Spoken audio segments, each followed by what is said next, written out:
नमो ज्ञानेश्वरा नमो ज्ञानेश्वरा निवृत्ती उदारा सोपानदेवा मुक्ताबाई नमो त्रिभुवन पावनी आद्यत्रय जननी देवांची जयांचे केलिया स्मरण होय सकळ विद्यांचे अधिकरण तेचे वंदू श्री चरण श्री गुरूंचे ते नमस्कारोनी आता एवं परंपरा प्राप्तमिमं राजर्षयो विदुः सकाले नेह महता योगो नष्ट परंतप मग आणिकही या योगाते राजर्षी जाहले जानते परी तेथोनी आता सांप्रदे नेने जे कोण्ही कैवल्य साम्राज्य चक्रवर्ती विश्वमौली ज्ञानोबाराय सकल ब्रह्मनिष्ठ गुरुजनांच्या परमकृपेने श्री भगवती ज्ञानेश्वरीच्या 4थ्या अध्यायाचा आपण विचार प्रारंभ केलेला आहे। या अध्यायाच्या प्रारंभाला भगवान श्री ज्ञानोबाराय प्रास्ताविक करतात। यानंतर भगवंताचं अर्जुनावर असणारं प्रेम आणि त्या प्रेमाकरता अमूर्त असणारा परमात्मा व्यक्त कसा झाला, या परमात्म्याची व्याप्ती किती मोठी आहे आणि भक्ती नावाच्या सूत्राने हा परमात्मा बांधला जातो। होय भक्ती केला तैसा पूर्वी धरावी ते इच्छा, हा त्रैलोक्यपटाची घडी आकाराची पैलथडी कैसा याची आवडी आवरला असे। परंतु भक्तराज अर्जुनाच्या आवडीला मात्र हा परमात्मा स्वाधीन झाला, आवरला गेला, तोही विचार आपण पाहिला। आणि यानंतर या 4थ्या अध्यायाच्या पहिल्या श्लोकाला प्रारंभ करत असताना मागे 2ऱ्या अध्यायामध्ये संपूर्ण आत्मज्ञान आणि त्या ज्ञानयोगाचं साधन असणारा निष्काम कर्मयोग, या 2 साध्य साधनाचा विचार भगवंताने अनुक्रमे 2ऱ्या आणि 3ऱ्या अध्यायामध्ये विस्ताराने केलेला आहे। अशोचानन व शोचस्त्वं प्रज्ञावादांश भाषसे गतासून गतासूंश्च नानुशोचन्ते पंडिताः, या श्लोकापासून आत्मतत्वज्ञानाला प्रारंभ केलेला आहे। त्या आत्मज्ञानाची प्राप्ती ज्याला झाली, अशा महापुरुषाची आपल्या आत्मस्वरूपामध्ये बुद्धी स्थिर होते आणि ज्याची बुद्धी परमात्म स्वरूपाच्या ठिकाणी स्थित झाली, अशा महात्म्याला स्थितप्रज्ञ असं म्हटलं जातं। त्याच्याही लक्षणाचा विचार 2ऱ्या अध्यायामध्ये विस्ताराने केला आहे। 2ऱ्या अध्यायामध्ये ज्ञानयोगाचं, ज्याला सांख्ययोग असं म्हणतात, त्या ज्ञानयोगाचंही भगवंताने प्रतिपादन केलं। आणि या ज्ञानयोगाला प्राप्त करण्याची योग्यता संपादन करायची असेल तर याकरिता अंतःकरण अत्यंत शुद्ध असावं लागतं। शुद्ध अंतःकरण हे निष्काम कर्मयोगाने प्राप्त होतं, अर्थात निष्काम कर्मयोग हे साधन आहे आणि ज्ञानयोग हे त्याचं साध्य आहे। असा साध्य साधनाचा विचार भगवंताने 2ऱ्या 3ऱ्या अध्यायामध्ये केलेला आहे। आता आम्ही जो योग तुला प्रतिपादन केला आहे अर्जुना, तो योगाची असणारी परंपरा किंवा संप्रदाय पद्धती किती प्राचीन आहे, प्राचीन ऐकल्यानंतर त्याचं महत्त्व मनी मानसी ठसावं, याकरिता भगवान परमात्मा या निष्काम कर्मयोगाचा संप्रदाय असणारा भाग तो प्रतिपादन करतात। इमं विवस्वते योगम प्रोक्तवानहमव्ययम विवस्वान मनवे प्राह मनुरिक्ष्वा कवे ब्रवीत। भगवान म्हणतात, सृष्टीच्या प्रारंभाला क्षत्रियाच्या ठिकाणी बलाचा संचार व्हावा, कारण बलवान असणारे क्षत्रिय ब्रह्मत्वाची रक्षा करू शकतात।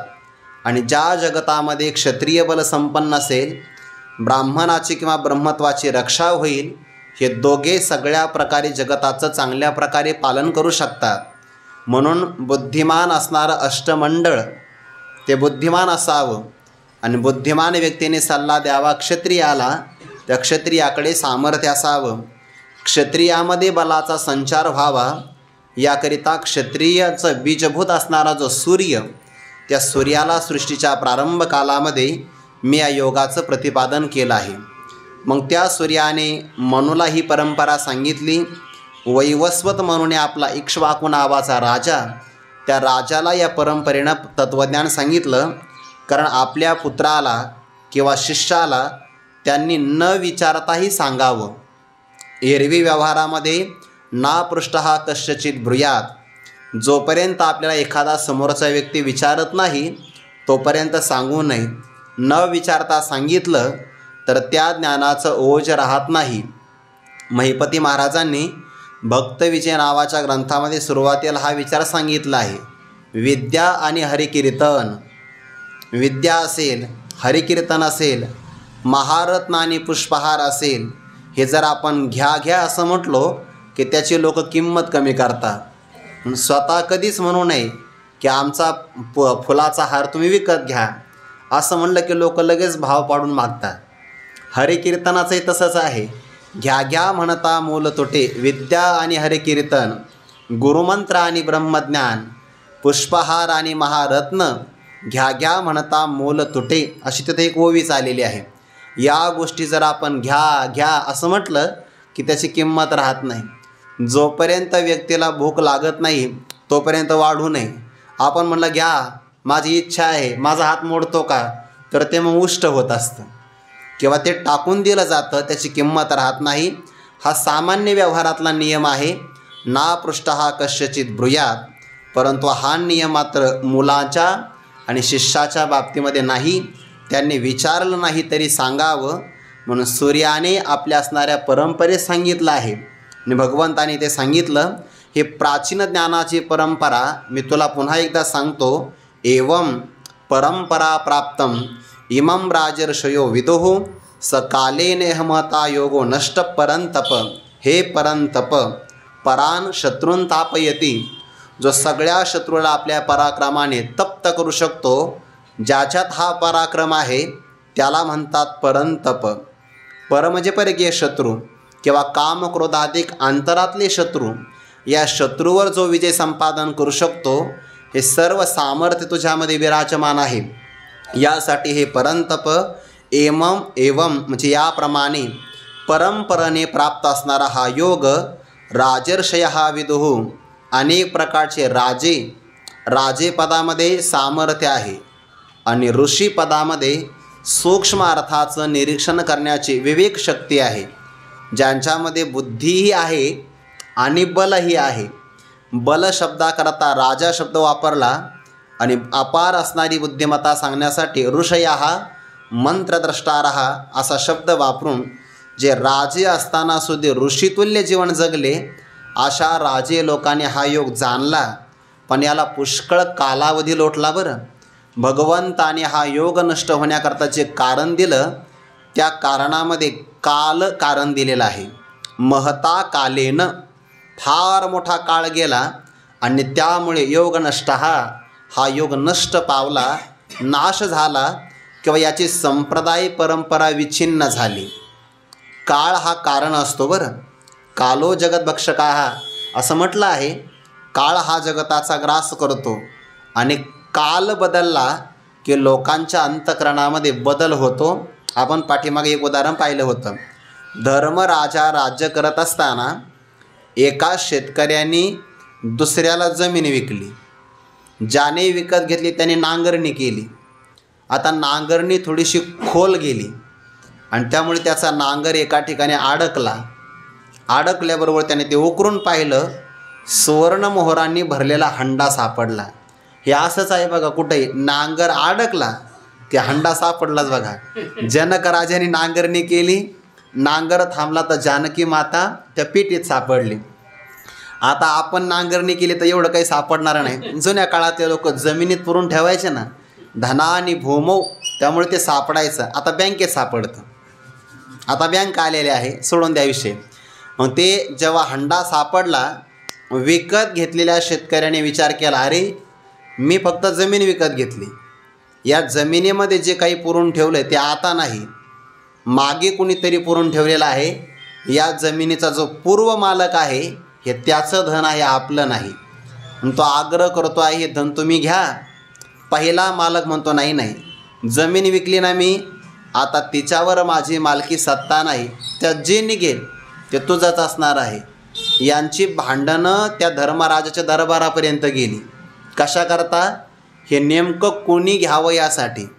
कारण दोघे विरक्त आहे. तोपर्यंत द्वापार युग होतं आणि जेव्हा ते दरबारातून मागं आले तर कलियुगाला कुठंतरी नुकताच प्रारंभ झाला होता. त्या कलियुगाचं वारं या दोघांना लागलं. आता जे एकमेकाचं नाही म्हणून भांडणं करत होते, वारं लागल्याबरोबर त्यांचे भांडणं सुरू झाले, हे माझं का तुझं. कशामुळे? काल बदलला तर एवढा परिणाम होत असतो. महता कालेन, पुष्कळ कालावधी गेल्यामुळे हा योग नष्ट पावला त्याचं कारण भगवंताने काल असं दिलं आहे. ज्ञानोबा त्याचं कारण पुढे सांगतात. क्रमाक्रमाने तो विचार आपण पाहूया. मग आणि कही आयोगाते राजर्षी झाले जाणते, परी तेथोनी आता सांप्रते नेनेचे कोणी. मग म्हणजे यानंतर मनोने आपण अनुष्ठिली, मग इक्ष्वाकुवा उपदेशिली, ऐसे परंपरा विस्तारिली आद्य हे गा. मग आणि काही आयोगाते, हा जो निष्काम कर्मयोग आहे या योगाला अनेकही राजर्षी, त्या परंपरेमध्ये आलेले अनेक राजे, संप्रदायाची परंपरा किती मोठी असेल, प्राचीन परंपरा आहे. राजे लोकसुद्धा ब्रह्मज्ञानाने संपन्न होते आणि म्हणूनच त्यांच्या राज्यामध्ये समृद्धी होती. जोपर्यंत राजा अध्यात्मज्ञानाने संपन्न होत नाही तोपर्यंत तो राजा आपल्या राज्याचा सर्वांगीण समृद्ध विकास करू शकत नाही. म्हणून राजा हा अध्यात्माने संपन्न असावा, कोणत्याही क्षेत्रातला व्यक्ती विरक्त असावा. गुरुवारी राऊत बाबांनी एकदा पाठामध्ये सांगितलं होतं, कोणतीही मोठी संस्था असू द्या, कोणतीही किंवा कोणतंही राज्य असू द्या, त्या राज्यावर विरक्त माणसंच असावे. मग ती पतसंस्था असो नाहीतर मग सहकारी संस्था असो, कोणतीही संस्था, जोपर्यंत त्यामध्ये विरक्त माणसं मुख्य पदावर जात नाही तोपर्यंत त्याची भरभराट होऊ शकत नाही. स्वार्थी माणसं कोणत्याही पदावर गेले तर ते स्वतःचा स्वार्थ साधता किंवा आपल्या संकुचित कुटुंबाचा विचार करता. म्हणून या बाबतीमध्ये वसुधैव कुटुंबकम अशी भावना ज्यांची असेल तीच माणसं मोठ्या पदावर गेली पाहिजे. राजा आहे आणि पुन्हा अध्यात्मज्ञानाने संपन्न आहे, या योगाला ते जाणते झाले. जुन्या काळातले राजे या योगाचं मार्गदर्शन करण्यासाठी महात्म्यांना शरण जायचे. रहुगण नावाचा राजा भरतांना शरण गेला, जनक राजे याज्ञवल्क्यांना शरण, प्रभू रामचंद्र वशिष्ठ ऋषींना शरण, भगवान श्रीकृष्ण परमात्मा सांदीपनी ऋषींना शरण. ही सगळी परंपरा आहे. म्हणून ऋषींना शरण जाऊनच राजे लोकांनी हे तत्त्वज्ञान संपादन करून घेतलं. इथपर्यंत ही परंपरा आली. जनकादया अव्याहत परंपरा आली. पण जनकादिकांपासून तर द्वापार युगापर्यंत मधल्या काळामध्ये या परंपरेमध्ये मात्र खंड पडला. म्हणून भगवान म्हणतात, परी तेथोनी, त्या राजे लोकांपासून तर आता सांप्रत म्हणजे वर्तमान काळ. आता वर्तमान काळामध्ये कोणी नेनेजे, कोणीही या परंपरेला जाणत नाही, निष्काम कर्मयोगालाही जाणत नाही. आणि साधनच नाही कळालं तर ज्ञानयोगाला म्हणजे साध्याला तरी कोण जाणणार आहे. ज्याला साध्य नाही कळालं त्याला मोक्ष कसा मिळणार आहे. अगोदर निष्काम कर्मयोग साधन आहे, ज्ञानयोग हे त्याचं साध्य आहे. ज्ञानाची जेव्हा प्राप्ती होईल तेव्हा ते साधन होतं आणि मोक्ष हे त्याचं साध्य होतं. आणि हा क्रम बदलत असतो. म्हणजे मोक्षही साधन होत असेल नाही. मोक्ष हे सा काष्ठा सा परागती, त्याच्या पलीकडे कोणती गती नाही. सांप्रत काळामध्ये या योगाला कोणीही जाणत नाही. का जाणत नाही? नेनेजे कोणीच जाणत नाही ना. म्हणजे अज्ञानी आहे. न जाणण्याचं काय कारण? ज्ञानोबा ते कारण जे या पदाने सांगतात. ज्ञानेश्वरीमध्ये बऱ्याच ठिकाणी जे असं पद आलं की तिथपासून कारणाला प्रारंभ होत असतो. बरं, असं ध्यानातच ठेवायचं.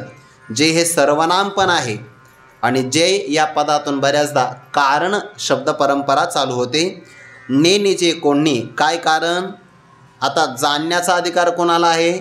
84 लाख देहामध्ये फक्त मानवाला. कारण मनुष्याच्या ठिकाणी विशेष बुद्धिमत्ता आहे. तुकोबारांचं प्रमाणच आहे ना, पशु काय पाप पुण्य जाणती, उत्तम मध्यम भोग भोगिती, काय एकोपजता मरती बहिरी अंध होती पांगुळमुखी. पशूंच्या ठिकाणी हे ज्ञान नाही, मनुष्य देहामध्ये हे ज्ञान. नाथ महाराज म्हणतात की बाहुल्य आहे. हा विचार अधिकचा आहे की मनुष्य देहामध्ये हे ज्ञान देवाने दिलं आहे. म्हणून तर मनुष्य देहीचे ज्ञाने सच्चिदानंद पदवी घेणे, एवढा अधिकार नारायणी कृपावलोकने दिदला. मनुष्य देहामध्ये आल्यानंतर हा योग जाणला पाहिजे. या योगाने आत्मज्ञान संपादन केलं पाहिजे. आत्मज्ञानाच्याद्वारे स्वरूपाचा परिचय झाला पाहिजे. पण तरीसुद्धा कोणीही का जाणत नाही त्याचं कारण सांगतात. जे नामकारण प्राण या कामी भरू, देहाची वरी आदरू, मनोनी पडिला विसरू आत्मबोधाचा. वैकुंठवासी गुरुवर्य घुले बाबा या ओळीवर म्हणायचे बघा, बुवा आत्म्याचा कधी विसर नाही पडत. विसर पडत असतो तो आत्मबोधाचा, आत्मज्ञानाचा. सामान्यपणे सगळ्याला मी आहे हे ज्ञान आहेच की नाही.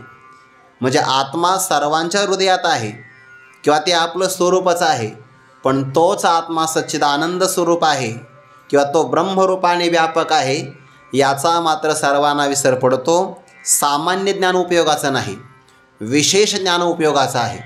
लाकडामध्ये अग्नी आहेच ना, सामान्य अग्नी आहे, आणि 2 लाकडाचं घर्षण झालं की त्याच्यातून विशेष अग्नी प्रगट होतो. तो विशेष अग्नीच अंधकाराचा नाशक आहे.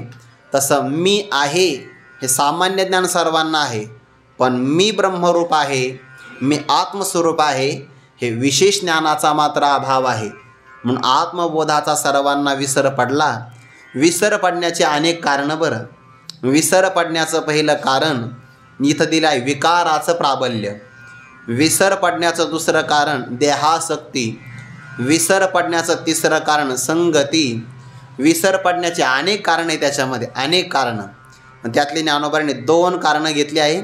पुढे सुद्धा एक कारण येतच आहे. पहिलं कारण आहे प्राणी. या सगळे प्राणी मात्र म्हणजे कोणते? मनुष्य प्राणी. इथे प्राणी शब्दांना ज्यांच्यामध्ये प्राण आहे असा अर्थ घेतला तर मग सगळेच प्राणी येतील, पण प्रामुख्याने ज्यांच्यामध्ये बुद्धिमत्ता अधिक आहे असा मनुष्य प्राणी. आता मनुष्य प्राण्याने या देहात आल्यानंतर परमात्म स्वरूपाला जाणलं पाहिजे की नाही, पण इथे आल्यानंतर त्याचा भर, त्याची आवड पडली आहे कामनेवर. अत्यधिक भर कशावर पडला? लोकांची ओढी पडली कामनेवर. त्याला म्हणतात प्राणिया कामी भरू. मनुष्याला इच्छा होते बघा, इदम मे स्यात, इदम मे स्यात इति इच्छा काम शब्दतः. काम म्हणजे काय? कामना केली जाते, आणि कामनेलाच प्रबळ इच्छेला काम असं म्हणतात. मनुष्याला इच्छा कधी होते? जेव्हा तो आतून अतृप्त असतो तेव्हा. जो व्यक्ती आतून पूर्ण आहे त्याला कामना होत नाही. ज्याचं पोट भरलं त्याला पुन्हा एखादा पदार्थ घ्यावा असं वाटत नाही, आणि घ्यावा असं वाटत असेल तर याचा अर्थ तो आतून अजून तृप्त झाला नाही. आतून तृप्त होणं ते अंतःकरणाने असतं बरं, पोटाने नाही. बऱ्याच लोकांचं पोट भरतं, मन नाही भरत. असं घडतं कधी कधी. अंतःकरणाने व्यक्ती तृप्त असावा, आणि जोपर्यंत त्याला आतून आनंद मिळत नाही तोपर्यंत पूर्णता नाही.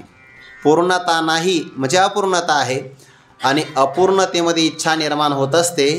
जीवाला स्वतःचा आत्मा आनंदरूप आहे याचं स्मरण नाही. याचं स्मरण नसल्यामुळे तो बाहेरच्या विषयाच्या माध्यमातून स्वतःला सुखी करण्याचा प्रयत्न करतो. आणि जेव्हा मनुष्याला अशी इच्छा होते की आनंद आपल्या आतमध्ये नाही तो बाहेर आहे, तेव्हा तो बाह्य पंचविषयाचा शोध घेण्याचा प्रयत्न करतो. मग शब्द, स्पर्श, रूप, रस आणि गंध या पंचविषयाच्या पाठीमागे धावाधाव करतो.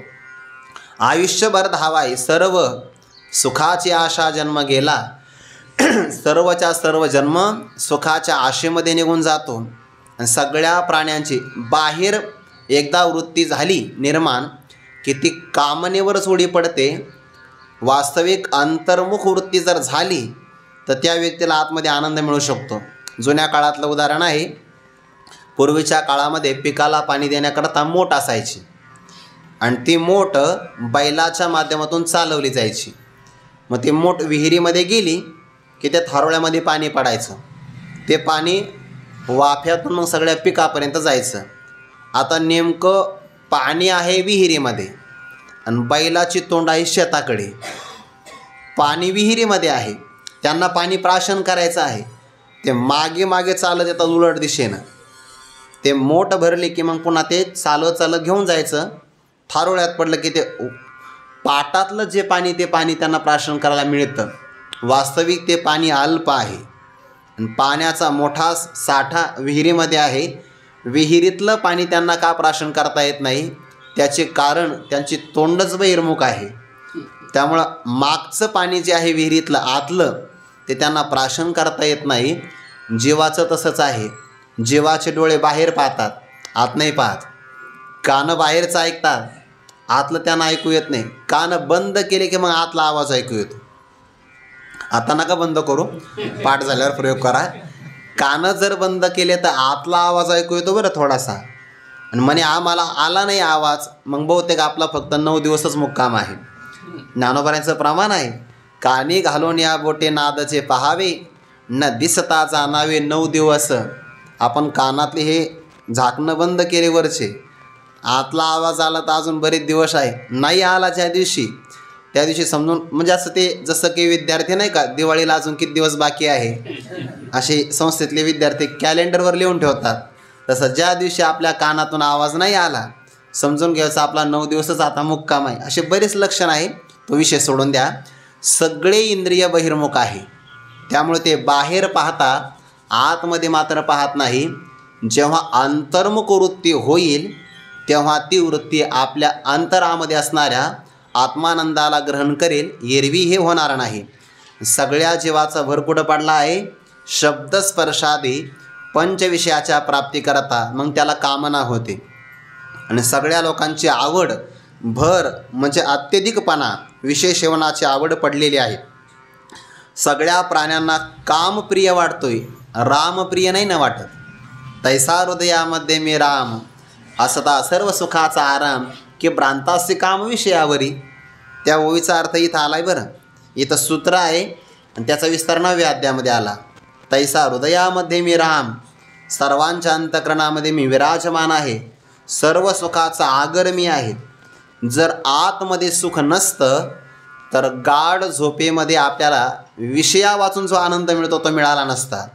ज्या अर्थी गाढ झोपेमध्ये शब्द, स्पर्श, रूप, रस, गंध या पंचविषयापैकी एकही विषय नाही आहे गाढ झोपेमध्ये. का आहे? वारीला आपण जातो की नाही, शब्द नावाचा विषय आहे का? अजिबात नाही. दिंडी जळून गेली तरी ऐकू येत नाही. शब्द नाही, स्पर्श नाही, कारण तो ढेकळातच झोपलेला आहे. शब्द, स्पर्श, रूप नावाच्या विषयाने काय पाहणार? मोबाईलला चार्जिंग नाही ना वारीमध्ये, आणि चालतही नाही. रूप नाही, गंध नाही, खाण्याकरता रस नावाचा विषय नाही. पण मनुष्य गाढ झोपेमध्ये काय म्हणतो? मी सुखाने झोपलो होतो. ज्या अर्थी विषय नसतानाही त्याला सुख मिळालं, याचा अर्थ ते सुख त्याच्या आतमध्येच आहे. फक्त त्याला प्रारब्ध बलाने पुन्हा जागं व्हावं लागतं, हा भाग वेगळा आहे. प्राण्याची मात्र अंतर्मुख वृत्ती नाही आहे, बाहेर विषयावर आवड आहे, आणि ते पहिलं कारण. त्यामुळे त्याला हा योग जाणता येत नाही. जे प्राणिया कामी भरू. दुसरं कारण, देहाची वरी आदरू. सर्वात जास्त आदर कोणावर आहे? देहावर. देहावर आदर असणं हा अहंतेचा आदर आहे.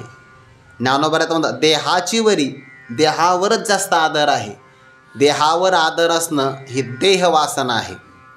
आणि देहवासनेमध्ये किती वेळ जातो? आपण जीवनाचं निरीक्षण जर केलं आपल्या, सकाळपासून सायंकाळपर्यंत जगायला किती लागतं? फार लागत नाही. मनुष्य जीवन चांगलं जर जगायचं असेल तर ज्याच्या इच्छा सीमित आहे तो जास्त समाधानी, आणि ज्याच्या इच्छा जास्त वाढलेल्या आहे तो जास्त असमाधानी. जगण्याकरता फार लागत नाही. अन्न, वस्त्र आणि निवारा या फक्त सामान्य मनुष्याच्या मूलभूत गरजा आहे. मनुष्याचं फक्त भूक भागावी एवढं अन्न असावं. मनुष्य अन्न न मिळाल्यामुळे दुःखी नाही आहे, मनपसंत अन्न न मिळाल्यामुळे जास्त दुःखी आहे. वस्त्र न मिळाल्यामुळे दुःखी नाही आहे. ज्या वस्त्रांना परिधान केल्यानंतर लोक आपल्याला वजनदार समजतील, ते कपडे न मिळाल्यामुळे त्याला जास्त दुःखी आहे. निवाराचं नाही असं नाही आहे. गुहेमध्ये सुद्धा ऋषीमुनी राहतात, झोपड्या बांधून राहतात. की जुन्या काळामध्ये विद्यार्थी मंडळी आली की सिद्ध बेटात राहायची, वैकुंठवासी गुरुवर्य जयराम बाबांकडे.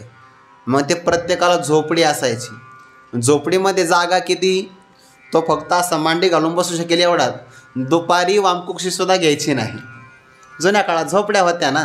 निवारासुद्धा आवश्यक असेल, ऊन, पाऊस, वारा यापासून संरक्षण व्हावं एवढी जरी गरज भागिली, निर्वाहा पुरते अन्नाच्छादन, आश्रमाशी स्थान, कोपी, गुहा.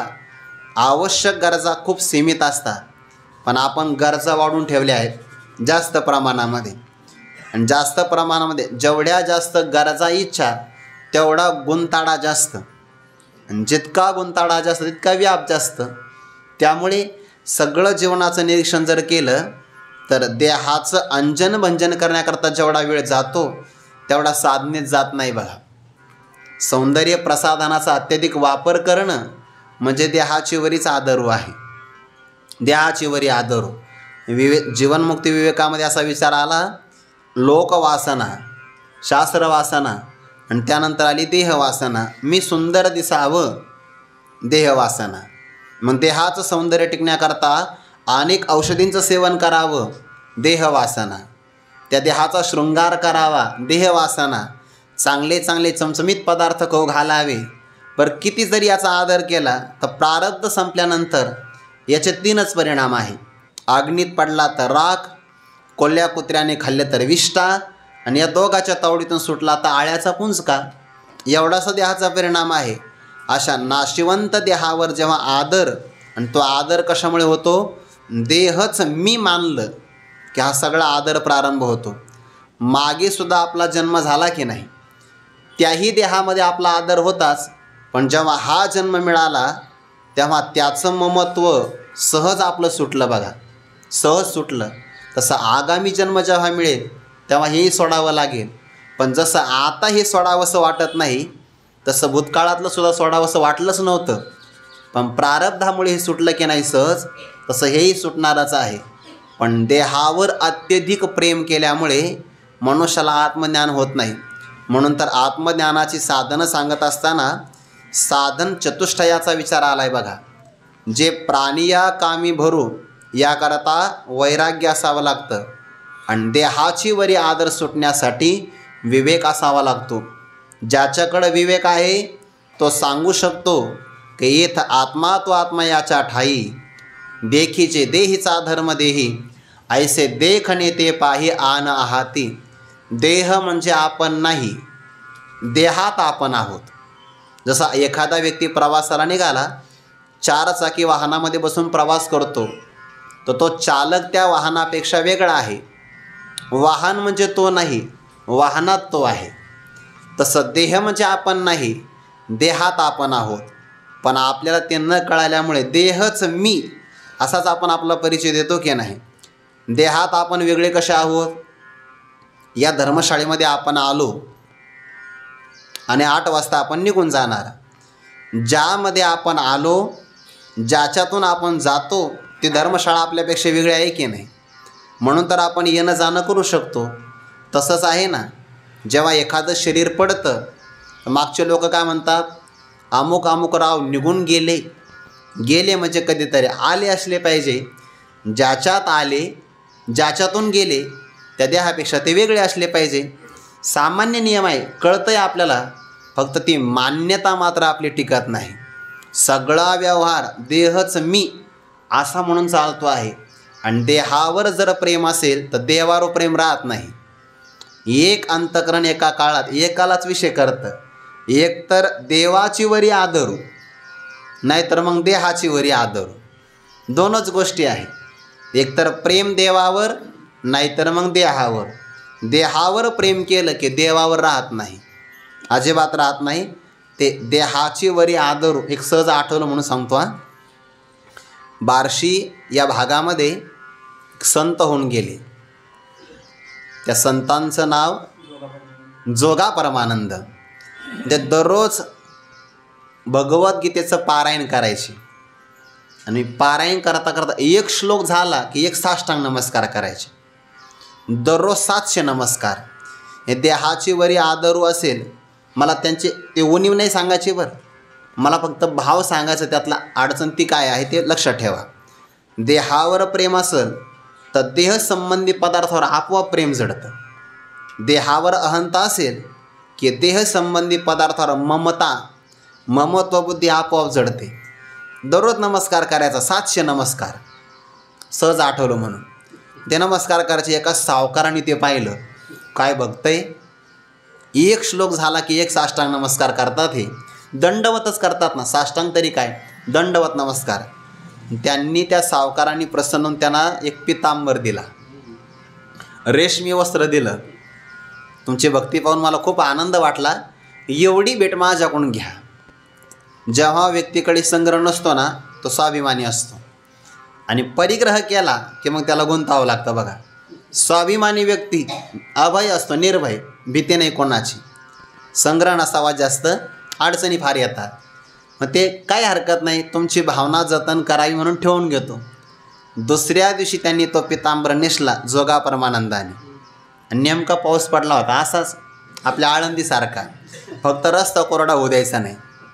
जास्त पाऊस येत नाही आळंदीमध्ये, फक्त रस्ते ओले राहिले पाहिजे कायम, असा फक्त अर्थ. मग आता तो पाऊस पडून गेलेला, रस्त्यावर नमस्कार करायचा. ते पितांबर भरतो ना चिखलाने, मग तो सावरायचा, कोरडी जागा बघून नमस्कार करायचा. आता इतकं दक्षतेने नमस्कार केला, जे पारायण 2 तासामध्ये व्हायचं, जे नमस्कार 2 तासामध्ये पार पाडायचे, तिथं त्यांना 5-6 तास वेळ लागला. आणि मग घरी आल्यानंतर विचार केला, आज आपल्या साधनेमध्ये विलंब का झाला.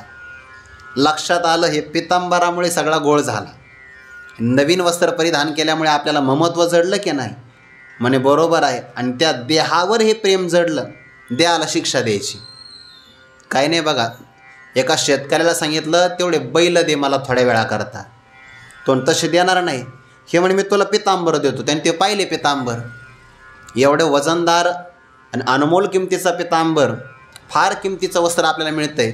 थोड्या वेळापुरते मला बैल दे. बैल घेतले, त्या बैलाला दोर बांधला, ते दोर आपल्या पायाला.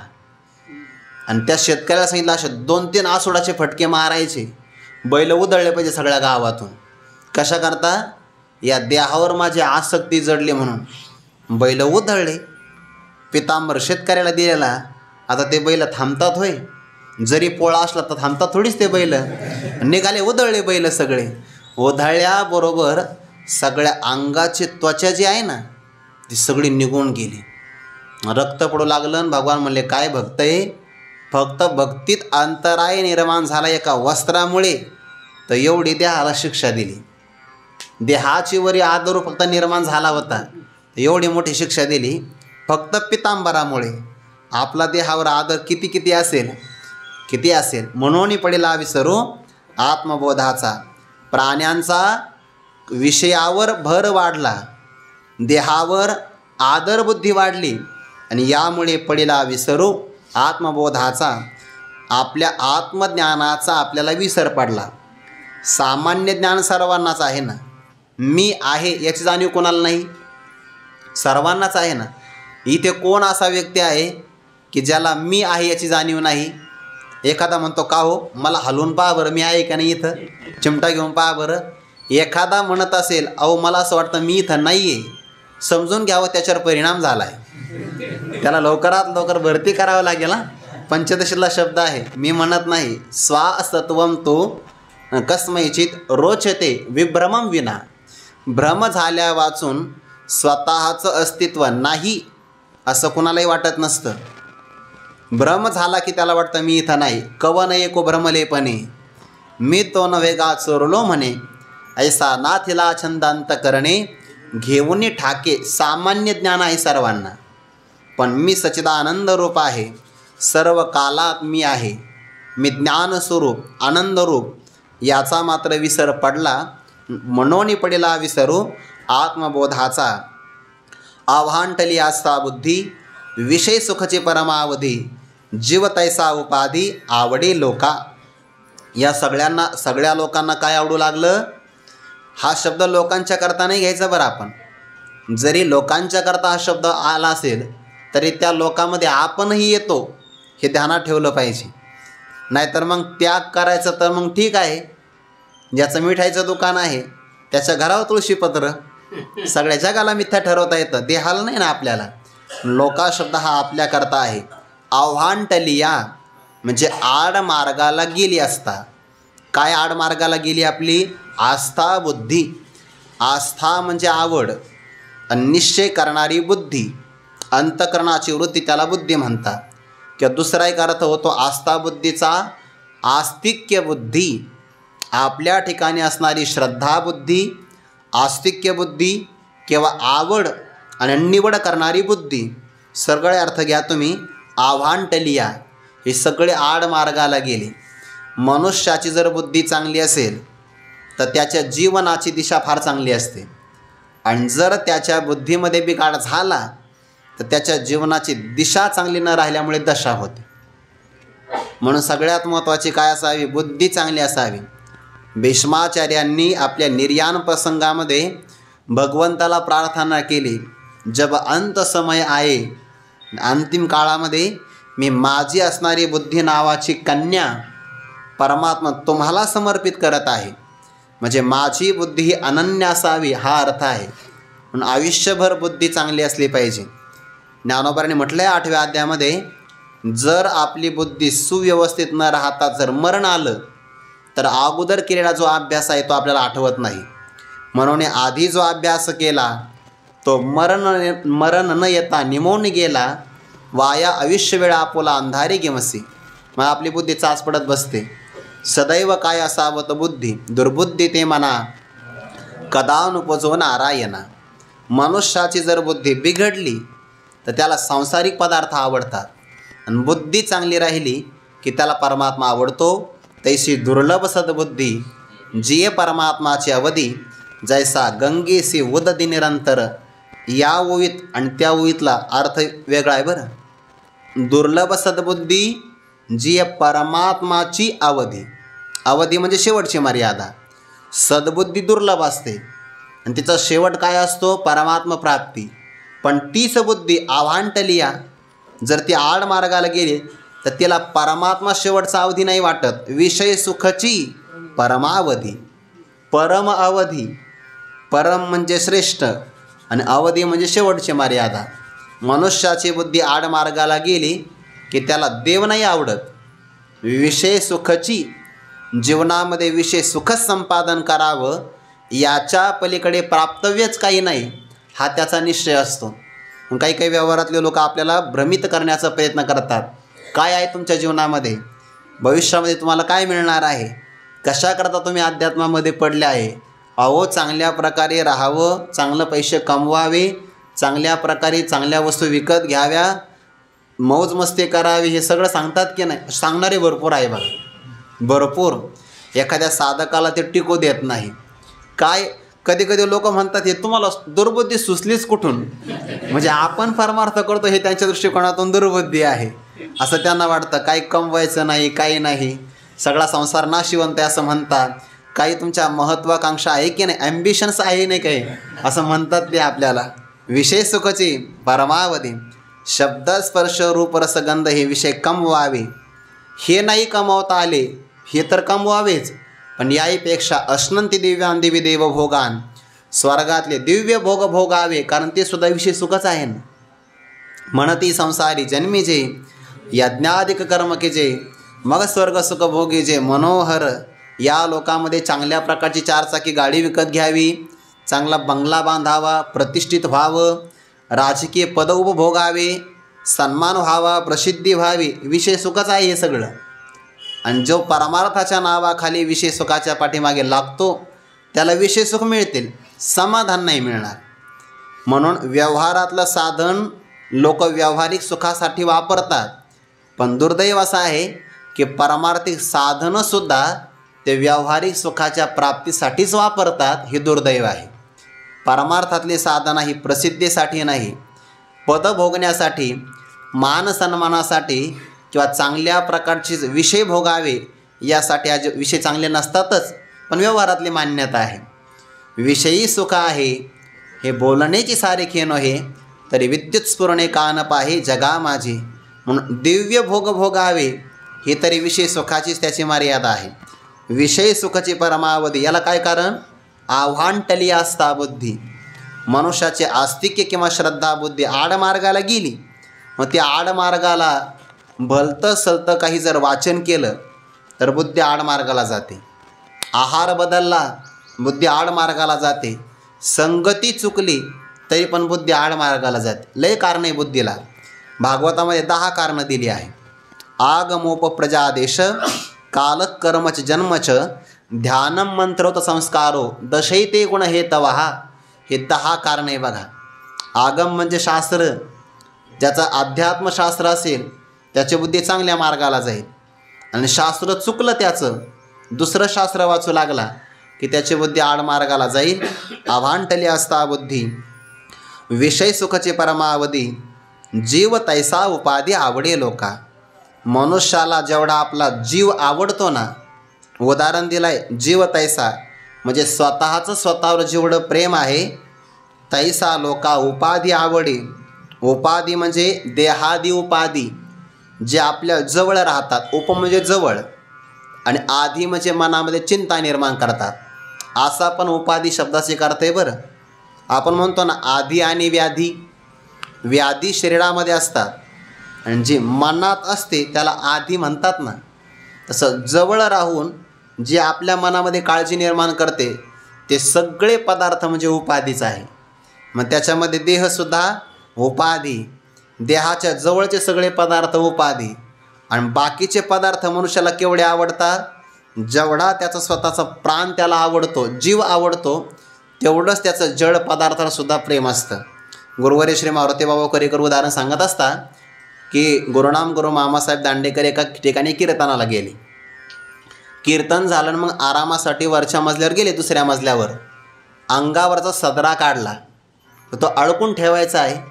आता ते आपले वारकऱ्याची धर्मशाळा आहे होय, सगळीकडे खिळेच खिळे कुठेही, किंवा दोऱ्या बांधलेल्या. तसं नाही ना.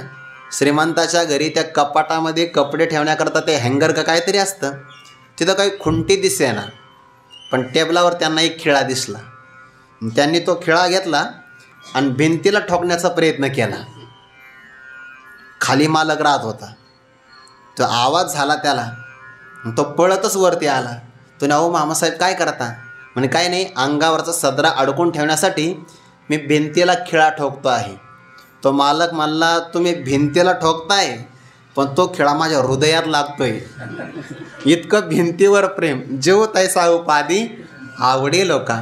जितका आपल्याला आपला जीव आवडतो तितका उपाधीसुद्धा. रस्त्याने आपण जातो की नाही, काही नसतं बघा, सहज गाडीचा उगाच चुकून धक्का लागला, घासली नाही काही नाही काही, तर ते चालक असतो ना गाडीचा मालक, डोळे वटारून पाहतो आपल्याकडे, दिसत नाही का. आणि त्याच असणाऱ्या गाडीला खेड्या गावामध्ये येड्या बाबळी घासून जातात, ओरखडे लागतात बघा वाहनाला बाहेरच्या बाजूला. तर त्याला असं वाटतं हे माझ्या चार चाकीला नाही लागली काटे, माझ्या हृदयाला लागली. जीव तैसा उपाधी आवडी लोका. इतकं प्रेम आहे शरीरावर.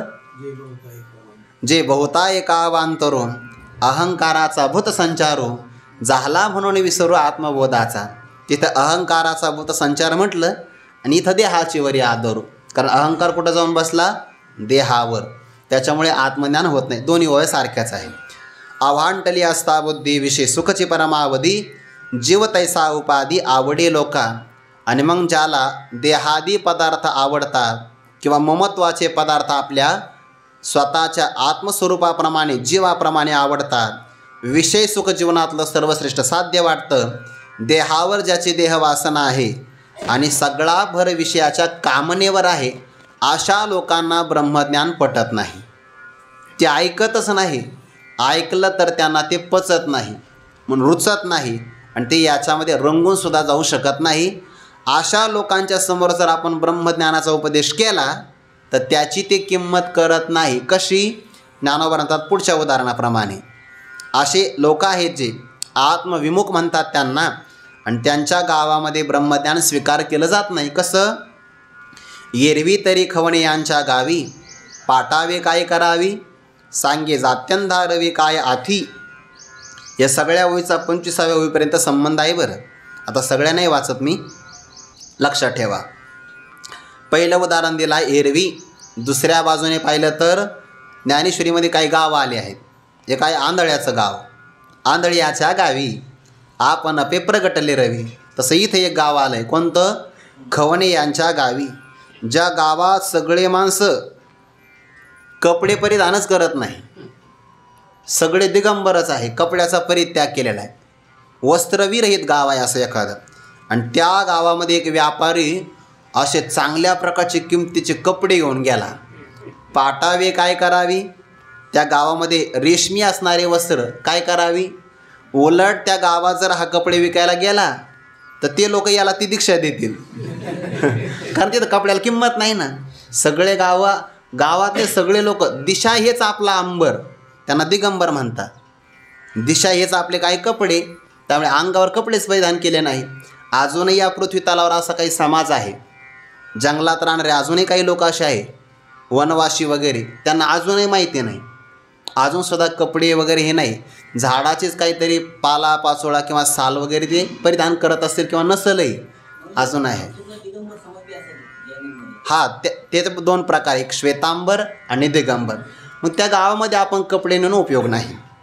सांगे जात्यंधा रवी काय आती. जात्यंध म्हणजे जन्माला आल्यापासूनच एक व्यक्ती आंधळा आहे आणि त्याच्या घरी सूर्याचा उदय झाला. रवी काय आती, त्याला सूर्याची काय किंमत आहे बरं? कारण सूर्याला तो पाहूच शकत नाही, त्यामुळे सूर्य त्याला कळणार नाही. तिसरं उदाहरण, आता ज्ञानोबराय दृष्टांत देऊ लागले की एका चढी एक सरस उदाहरण.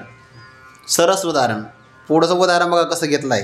का बहिर्यांच्या स्थानी कवन घेता ते मानी, की कोल्हे या चांदणी आवडी उपजे. सभा भरली, आस्थानी म्हणजे सभा.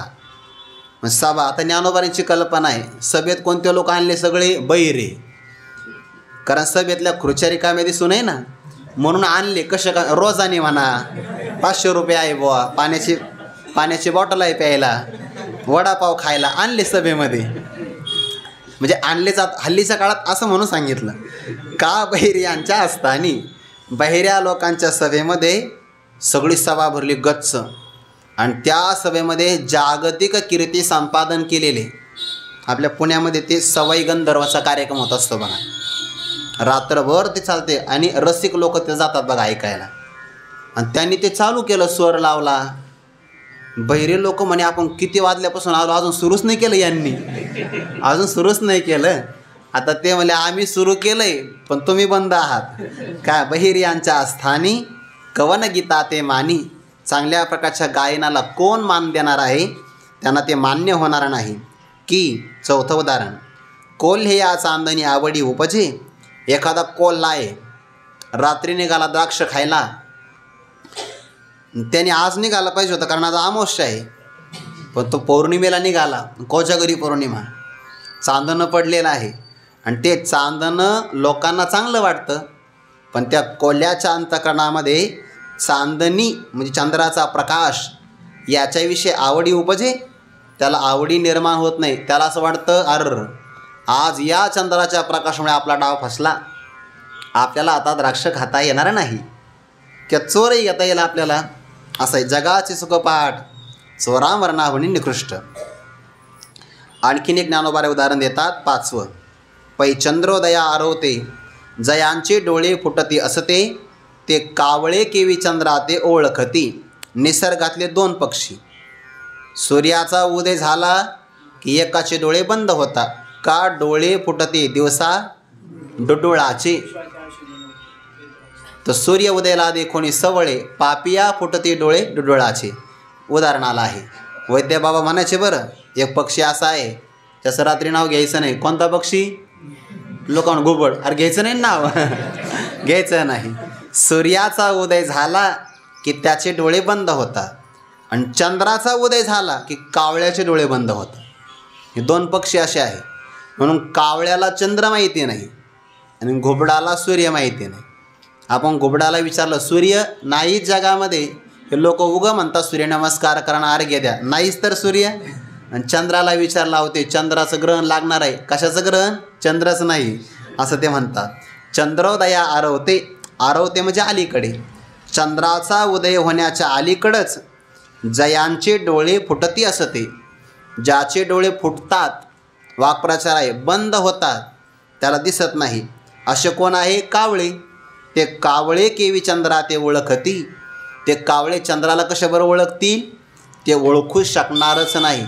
या सगळ्या दृष्टांतातून सांगायचं काय? तैसे वैराग्याची शिवन देखती, जे विवेकाची भाषा नेनती, ते मूर्ख केवी पावते मज ईश्वराते. कैसा नेनो मोह वाढिन्नला, तेने बहुतेक काळ व्यर्थ गेला. म्हणून योग हा लोपला. भगवंताने योगो नष्ट हा असा शब्द वापरला. ज्ञानोबा योग नष्ट नाही, लोपला. म्हणजे त्याचे ग्राहक नाही ना घेणारे, म्हणून कमी प्रमाणात झाला किंवा झाकला गेला, नष्ट पूर्णतया झाला नाही. योग हा लोपला लोकीये तैसी वैराग्याची सीवन देखते. वैराग्य नावाचं गाव आहे आणि त्या गावाच्या बाहेर एक सीमा आहे. सीमा शिव म्हणतात त्याला. त्या सीमेचं उल्लंघन आपण कधी करतो? दसऱ्याला सीमोल्लंघन. पण वैराग्याच्या नगराच्या सीमेपर्यंत सुद्धा हे येत नाही. म्हणजे वैराग्य कशाला म्हणतात हे ज्यांना अजिबात माहिती नाही. वैराग्याचे सीवन न देखती, जे विवेकाचे भाषा नेनती. विवेकामध्ये सार काय असार काय, आत्मा अनात्मा काय याची निवड करण्याची शक्ती असते. पण विवेक कशाला म्हणतात ही भाषासुद्धा ज्यांना माहिती नाही. म्हणजे थोडक्यामध्ये विवेकासहित वैराग्याचं बळ ज्यांच्या अंगामध्ये नाही. क्रम असाच आहे ना, वैराग्य आणि विवेकही नाही. विवेक वैराग्य असल्याशिवाय तो अधिकारीच होत नाही परमार्थाचा. मग ते मूर्ख व्यक्ती अडाणी किंवा अज्ञानी केवी पावती मज ईश्वराते. मज ईश्वराला केवी म्हणजे कसे बरं किंवा केव्हा प्राप्त होती? केव्हाही प्राप्त होणार नाही. विवेक, वैराग्य, समाधी, षटकानी मुमुक्षुत्व हे अधिकाऱ्याचं लक्षण. आणि ज्यालाही असेल त्याला ईश्वराच्या खऱ्या वास्तव स्वरूपाची प्राप्ती होईल. ईश्वर शब्द जरी आला तरी या ईश्वर शब्दाचा लक्षार्थ घ्यायचा, ब्रह्मप्राप्ती. वैराग्याचे सीवन देखते, विवेकाचे भाषा नेनती. ज्याला विवेक वैराग्य नाही ते मूर्ख. इथं स्वल्पविराम दिला तर मूर्खाची व्याख्या कळेल आपल्याला. वैराग्याचे सीवन देखती, विवेकाचे भाषा नेनती. ज्याला विवेकाची भाषा माहिती नाही, वैराग्याचे शिव पाहत नाही ते मूर्ख. ते मूर्ख आहे. मग व्यवहारात किती का हुशार असे ना, पण विवेक वैराग्य नसेल तर ते मूर्ख. केवी पावती मज ईश्वराते. भगवान ज्ञानोबा म्हणतात, या कारणामुळे कैसा नेनो मोह वाढीनला. सगळ्या लोकांच्या अंतकरणामध्ये मोह म्हणजे अविवेक. कसा वाढला माहिती नाही. नेनो या बाबतीमध्ये सांगता येणार नाही. अनेक कारणं आहे, पण कसा वाढला सांगता येणार नाही. त्याने बहुतेक काळ व्यर्थ गेला. त्यामुळे मनुष्य देहामध्ये आलेल्या प्राण्याच्या आयुष्यातला पुष्कळ काळावधी व्यर्थच गेला किंवा प्राचीन परंपरेमध्ये मधला काळ व्यर्थ गेला. आणि म्हणून या कारणामुळे योग हा लोपला लोकी ये. या लोकामध्ये हा योग लोपला गेला. त्याचं कारण मोह वाढला. मोहामुळे आयुष्याचा काळ व्यर्थ जातो. बरं, आयुष्य व्यर्थ जाण्याचं कारण फक्त मोह आहे. आणि त्या मोहाचं कारण विवेक वैराग्याचा अभाव आहे. त्या विवेक वैराग्याच्या अभावाचं कारण संत संगतीचा अभाव आहे. संत संगती नसेल तर ती अनिष्ट परंपरा प्रारंभ होते. हा प्राचीन योग मी तुला तोच सांगतो आहे असं भगवान पुढच्या श्लोकामध्ये सांगतील. तो विचार आपण उद्या पाहू. पुंडलिक वरदारी विठ्ठल श्री ज्ञानदेव तुकाराम माऊली ज्ञानेश्वर महाराज की जय. जगद्गुरु तुकाराम महाराज की जय. सद्गुरु जोग महाराज की जय.